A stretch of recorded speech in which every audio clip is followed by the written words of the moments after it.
What's up, you guys? I am back and looking like a state. Damn, I should have thought about this before I started this video. Anyway, anywho, despite how I look, I am coming at you today with hopefully a kind of quick video. Basically, I wanted to talk about what is an au pair. If you watch my videos, you should know that I am an au pair, and I just thought there is definitely some confusion with what an au pair is. I know a lot of people don't know what one is. Many people I talk to, when they ask me what I do and I say I'm an au pair, they're like, what? The main way to think about it when you hear the word au pair is to think nanny. To be a nanny, you can nanny pretty much anywhere in the world, including the country that you live in. However, an au pair, you can't au pair in the country you live in. An au pair is an overseas nanny, basically. And more often than not, an au pair is a live-in nanny. Nannies quite often are contracted with a company. They are a part of a whole establishment of nannies. There'll be like nanny companies that run people and tell them where to go and tell them what to do, and they have contracts with them. However, I don't. As an au pair, it's very casual how you do it. I became an au pair through the website aupairworld.com.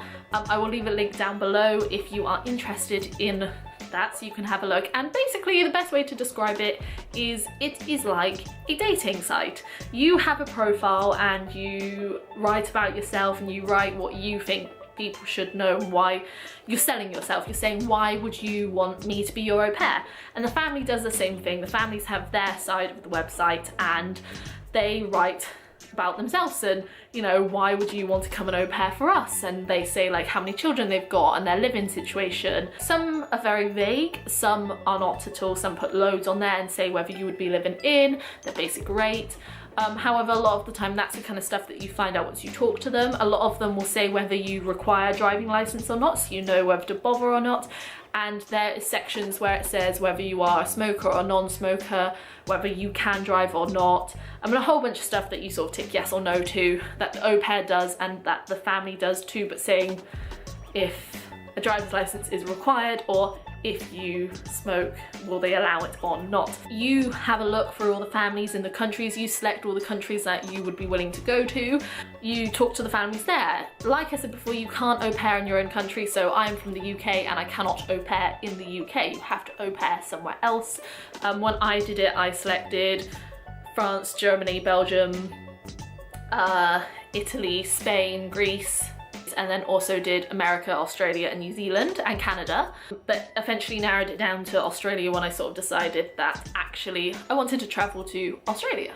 And so yeah, you find families, they message you, and then you choose whether you want to reply to them or not, or you may message them and then they will send you a message back saying yes or no straight away. If they are yes, we want to talk to you, we're keen to talk to you, and the same that you do, they might message you and then you say yes, I want to talk to you, or no thank you.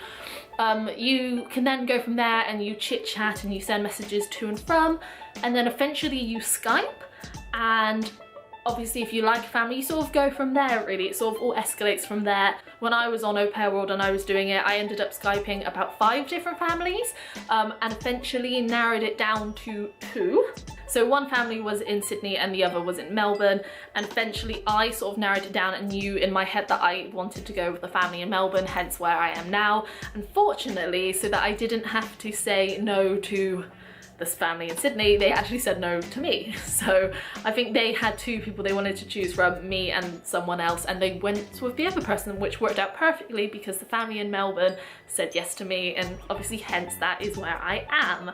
So that is how the process sort of works to lead up to become an au pair. Another way that you can do this as well is if you are already in a country, there is au pair Facebook groups for pretty much all countries. I know that there is one for Melbourne, which is like au pairs in Melbourne, or Melbourne au pairs, or something along those lines. You go onto the Facebook page and you may do yourself like a short little advertisement and you put it on the Facebook page. Families contact you and they may say, oh, we've sent you a PM or something along those lines. Or the same, you can look and families will do a short advertisement and you can come in and say, hi, so-and-so, and send them a PM again and go from there. Now, the roles of an au pair and why they're sort of different as well from a nanny is that a nanny most nannies have salaries in the sense that they get paid hourly. A nanny would negotiate with a family or find a family that suits them to find out the hours. So they will say that they want a nanny between 9 and 6 p.m. or something along those lines with an hour break or whatever the case is. And then the nanny, either the company or the nanny themselves, will have a set charge per hour, whereas with an au pair it's basically you get paid weekly and you get paid the same weekly no matter what the situation is. General rules is I live with my family, I live with the family, and that's why you may not get paid as much or charge per hour, because you've got a roof over your head that you don't usually pay for. I don't think I know any au pairs that pay housekeep. You get paid slightly less than normal because you don't pay for your house, and most of the time you don't pay for food. So my sort of roles is that I start at 7 a.m. and I have jobs that I need to do. I wake up the children, get them breakfast, make sure they go and get dressed, whatever, clean their teeth, stop them from arguing, keep them entertained, do all the jobs that I need to do. I then take them to school, and we have a German Shepherd, as I'm sure I've shown in my vlogs before. We have a German Shepherd that I take for walks for at least 45 minutes. And then as soon as I've got back, I'm pretty much free. I've pretty much got all day until I have to go pick up the boys again. And then again, I pick them up after school. We can either go to the park, or we come home, we watch movies, or we chill, or we play computer games, or we play Monopoly board games, we go outside. I help to prepare dinner.